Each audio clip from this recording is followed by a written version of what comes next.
Welcome to my 2x2 starter guide, which is essentially part 2 to my starter base guide. Except today we're not going to make a 2x2 because 2x2s suck. We're going to make something better. Now let's check out what this 2x2 replacement has to offer and some of its features.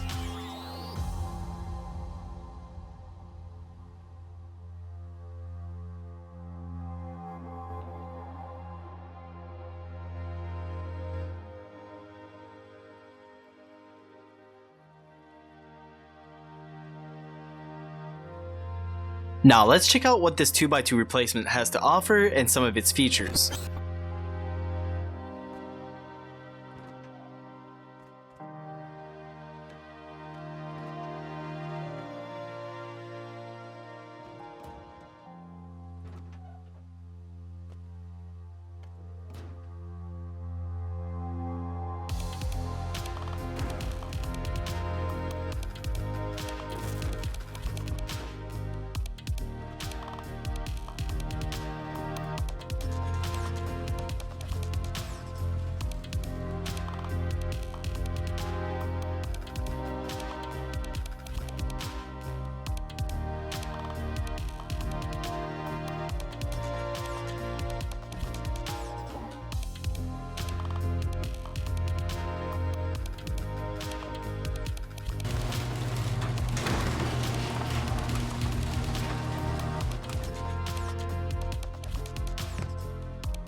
I've come up with a small formula that calculates the efficiency of a base built on how much explosives is needed versus the cost of the base itself.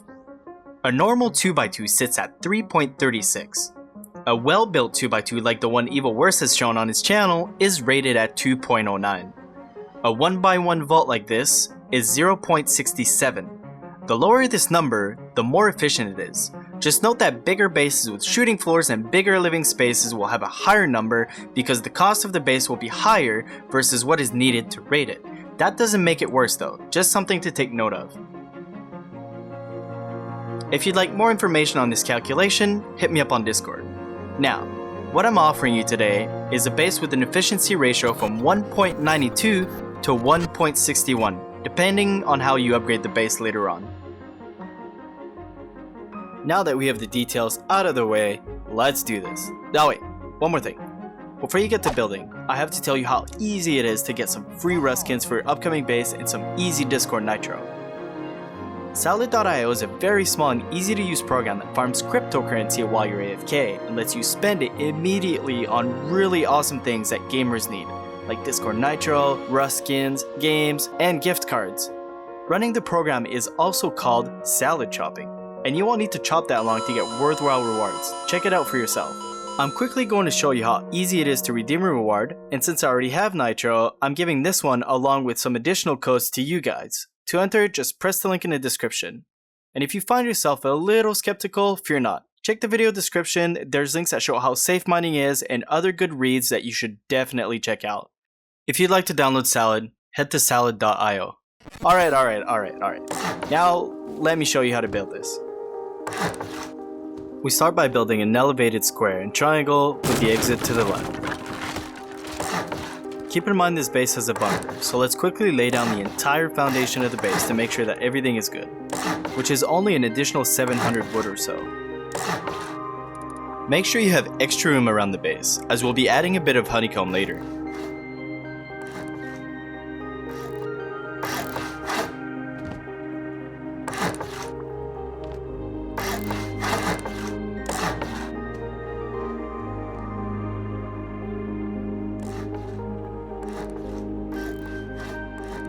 Once the foundation is laid down, let's upgrade our little starter base.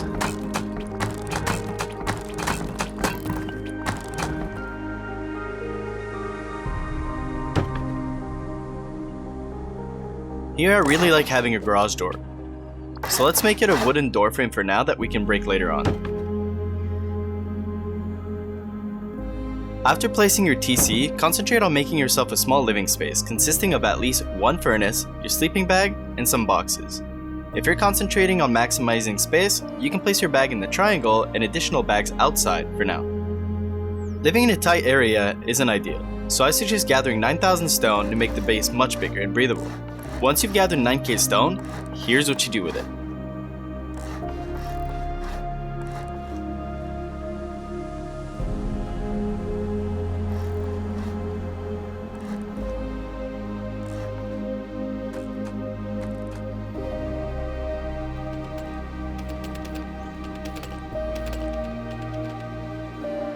This is how I place my airlock doors. By placing them this way, enemies cannot enter into the airlock while the inside door is open.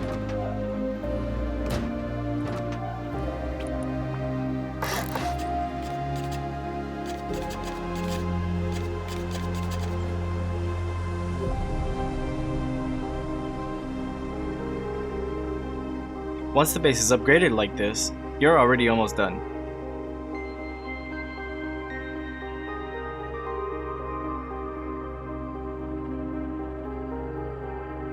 Now let's work on the inside. We need to put up a few walls before I show you how to make your loot rooms, your furnace room, and the vault.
Now our base is ready for some nice upgrades. Here's how I build the furnace room. In here, you'll be able to fit 7 furnaces, 2 small boxes, and 2 drop boxes, one of which can be used to transfer loot from outside the bunker straight into the furnace room.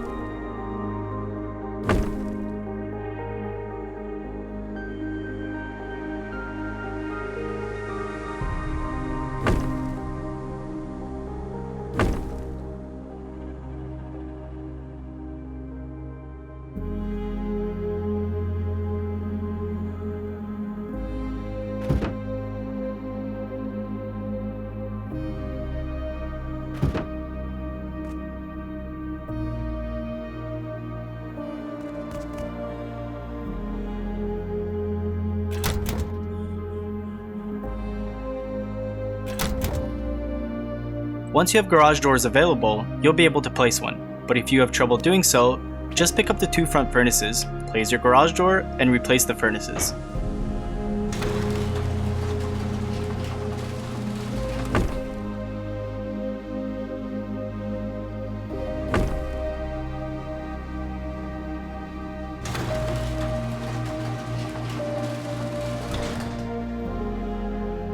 Next, I'll show you how to make the protected loot rooms.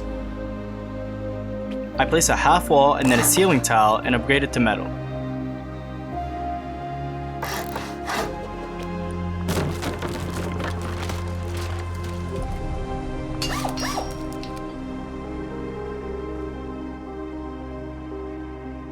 Place 2 large boxes in the back and then line up some small boxes in the front.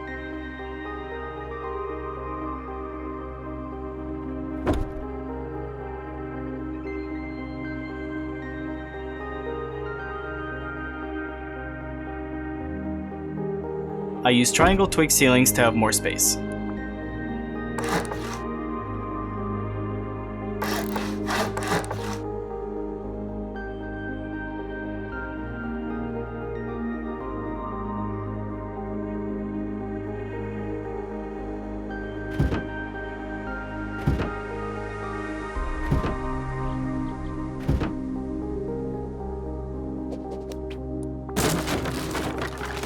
For the lower portion, we do the same thing. You may put code locks on your boxes to slow down raiders if you can spare the metal.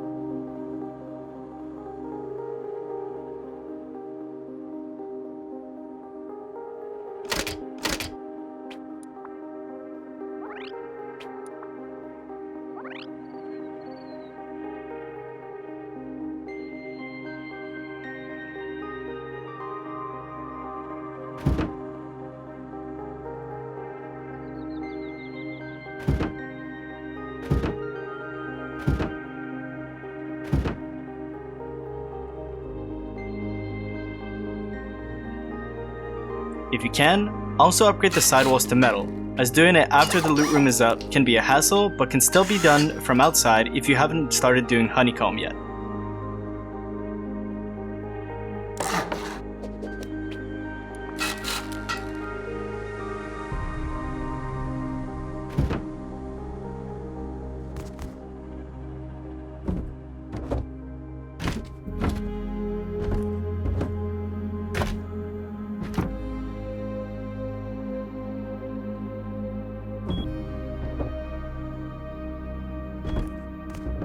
You'll need the reinforced glass BP for this part, which can be found in the normal wooden crates.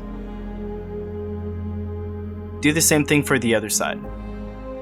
Now we'll work on the vault. I have a couple tricks up my sleeve for this one.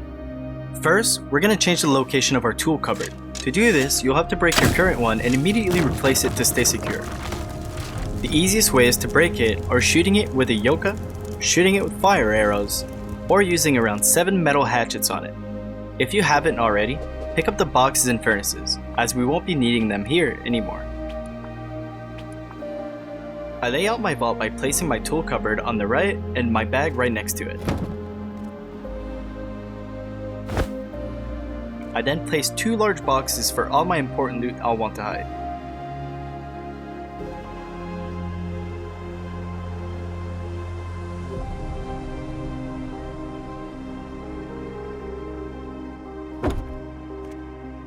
And then we get to the real tricky part. Instead of using dropboxes like I've shown in the base demo early on, we're going to do something much sneakier. We're going to place a barbecue that we'll be able to loot through the wall. To do this, I upgrade my foundation to metal and I use the little squares on the floor to guide myself.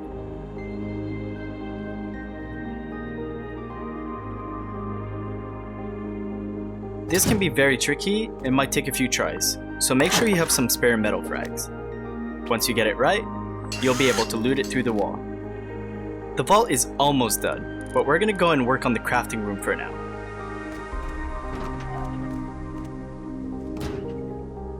For the crafting room, start by breaking the wooden door frame with a hatchet. Don't forget to take the door off first. Anyway, I didn't mention the tier 1 workbench as they are very temporary. You may place it wherever suits you until you can afford a tier 2 and then break the tier 1. So here we start with the tier 2. Then we'll fit the research table on the right with a large box underneath. This is a little tricky.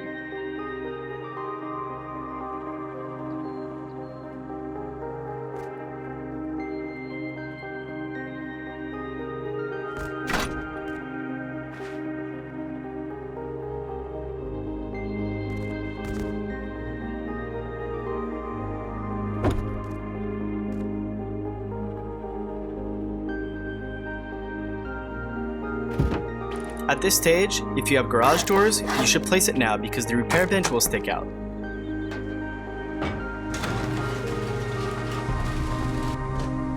We then place the repair bench, stick a couple boxes underneath it,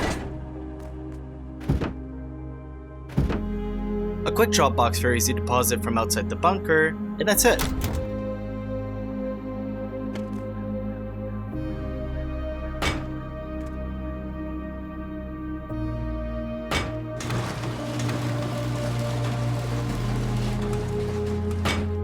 Now, back to our vault. I kept this part for last because it involves a tier 3 workbench. Let's go ahead and place it. Make sure it's centered, and you can even place it a little bit to the left, but don't block the garage door. You might be thinking, Cruxal, how do I access the barbecue now? Well, that's easy. Just rotate the workbench and you now have access. Genius, right? Well, there's more. If raiders get in and blow things up inside your base, the barbecue will break, even if they don't get access to it. Once broken, the barbecue cannot be replaced unless the wall is broken. Let me show you a workaround using dropboxes. We rotate the workbench and remove garage doors to temporarily make space for the dropboxes. There's a good chance one garage door won't be replaceable anymore, but again, this method is a workaround if your barbecue is broken after a raid and you're trying to get back on your feet. Place dropboxes like this.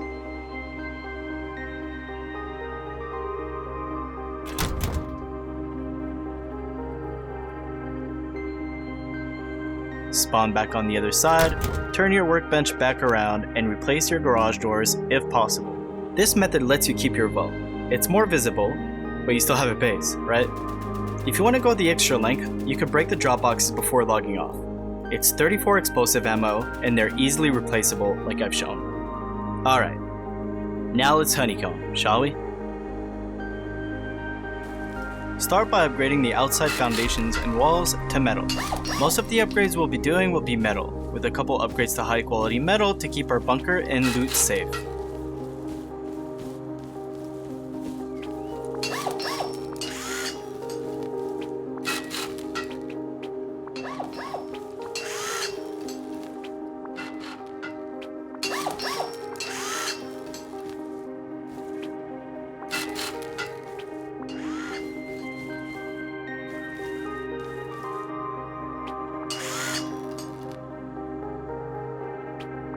Here's what you should upgrade on the inside.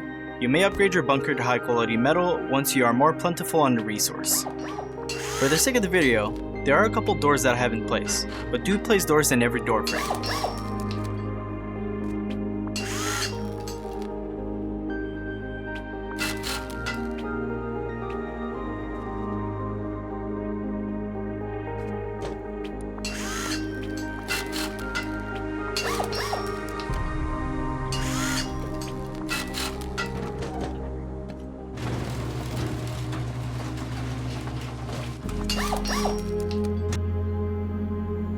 Once you've upgraded to metal, the base should look like this. The base is ready for some honeycomb. All the honeycomb can be stone. You can upgrade it to metal, but I advise doing so only if metal is abundant at this stage.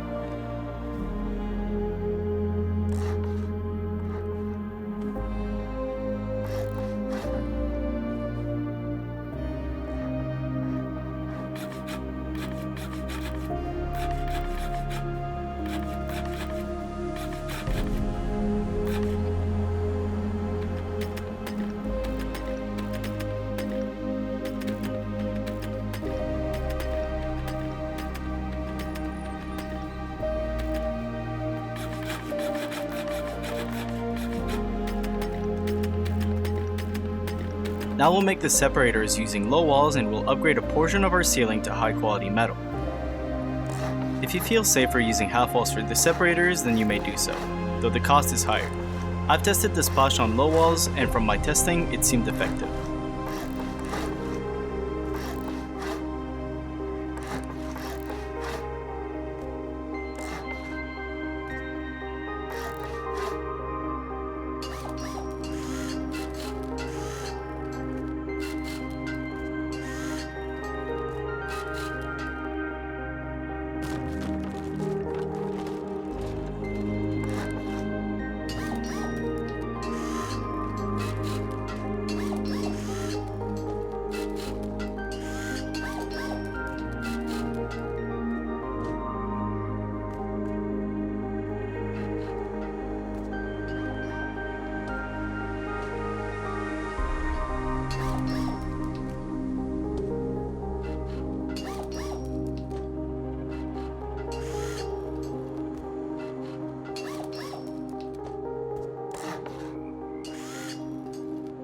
And that's it.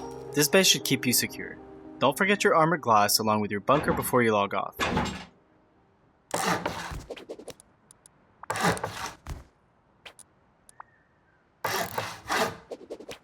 For extra security, upgrade your bunker, vault wall, and loot room walls to high quality metal along with honeycomb to metal. With this kind of protection, your base should keep you safe from most smaller groups that don't have you specifically targeted. Also do note that veteran Rust players are likely to find your vault. That's just how it is. If you have any questions, feel free to hit me up on Discord. Make sure you subscribe, as I'll be posting videos much more frequently, and I'll see you next time.